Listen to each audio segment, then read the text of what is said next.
Oishi-san put a coin into a vending machine as he said something a bit appalling. Is iced tea okay with you? Do you want milk in it? Huh? Oh, no, I'll put some in then, alright?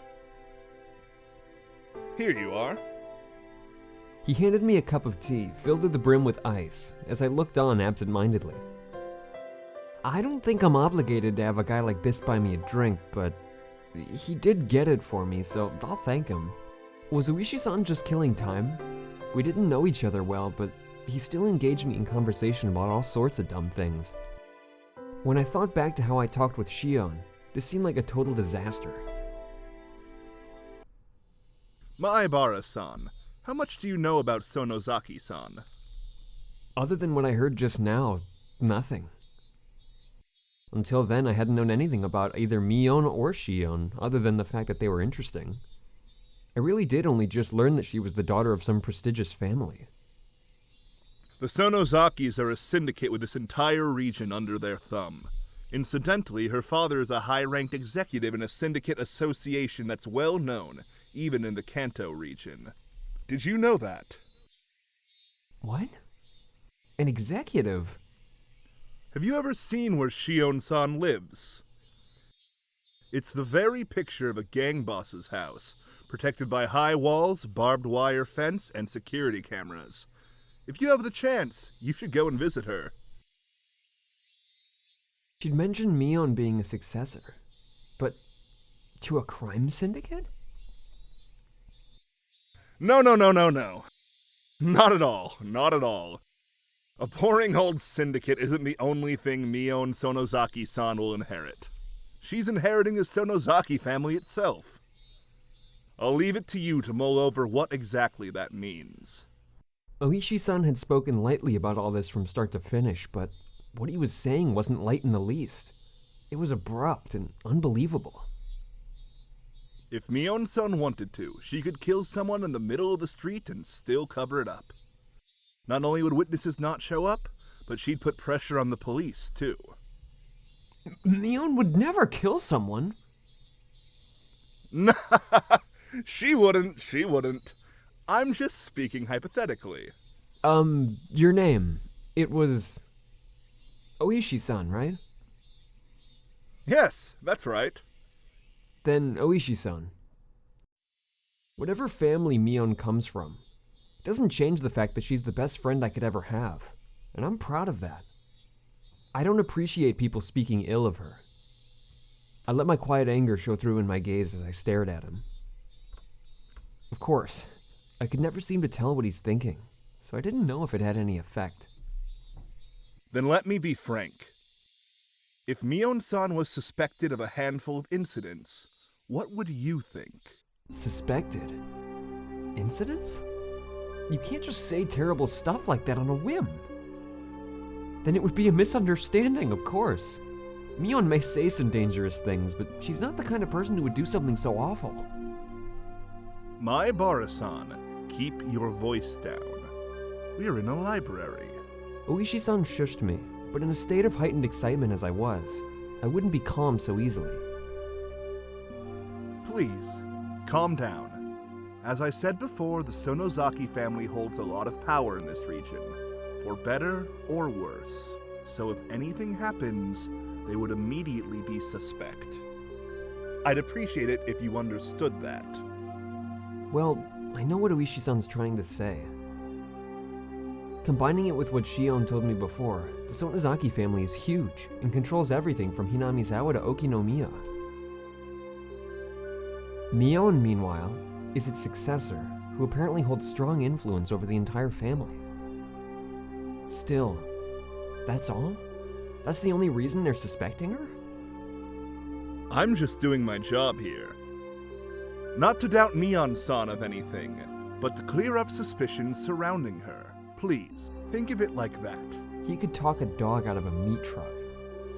He was the definition of a shrewd, unfair adult.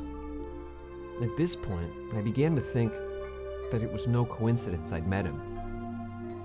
Oishi-san, do you need something from me? Yes, I do. Keiichi Maibara-san. He answered in an absent tone of voice. Mion's being suspected of something, and you came to hear from a friend of hers. Me. Is that it? No, that isn't it. I didn't come to talk to a friend of Mion Sonozaki-san. I came here to talk to Keiichi Maibara-san. It would probably have bothered you had I visited your house. To me? What do the police want with me? Having realized this fake coincidental meeting had me as its target, my mood immediately turned foul.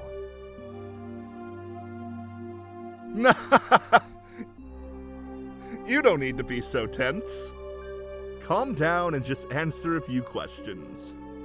Am I being questioned? Let's call it a chat with the guy you happened to run into. Oishi-san freely suggested that I relax. That said, behind his eyes was a light, which I could only see sometimes, that was as sharp as a hawk.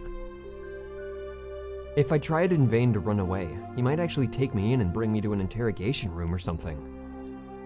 That was an undoubtedly unpleasant thought. You had a roaring good time at the Watanagashi Festival last night, didn't you? Don't beat around the bush, please. I can't do small talk right now. Last night, during the festival. Did you see Jiro Tomitake-san and Mio Takano-san? Gulp. I could plainly feel myself give a start. Where did I put those pictures? Oh, here they are. He opened a small notebook and removed 2 photographs. I didn't have to look. Well, who knows? I might have seen them around, I don't remember. I was asked the same question for the second time today. I gave the same answer for the second time, too. Your memories are blurry? You couldn't have possibly been drinking or anything. Here, too. I got the same answer as I had from Mion. I realized he wasn't taking my vague reply well. Why is he asking me the same thing Mion did? The dark feelings I had nearly forgotten due to my conversation with Shion came rushing back in a hurry. We snuck into the sacred ritual storehouse, a punishable act. It was on a tiny impulse. While it may not count for much now, I do feel sorry about it. I'll ask you again. Did you see Jiro Tomitake-san and Mio Takano-san at the festival last night? His tone was soft, but there was a dreadfulness in his voice, clearly different from the first time he asked. I'm scared. That was exactly how I felt. Even if you repeat the question, my answer won't change. I don't really remember. There wasn't any better answer I could give him. I didn't have the balls to say I didn't see him, nor the courage to admit I had. I see.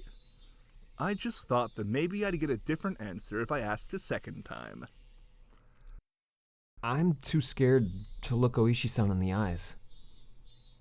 I'll change the question. Come, Maibara-san. Relax. Oishi-san grabbed my shoulders and squeezed them, as if trying to give me a massage. It mostly just hurt, though. Still, why would he ask the same things as Mion? If he's asking the same things, then the next question must be... On the same night of the festival, did you see Shion Sonozaki-san?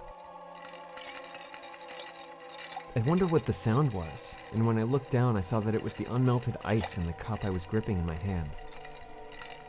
My hands were trembling, rocking the ice back and forth.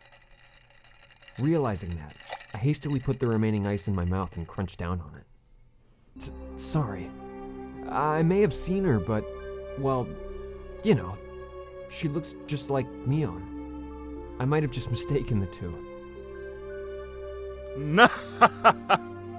But that can't be.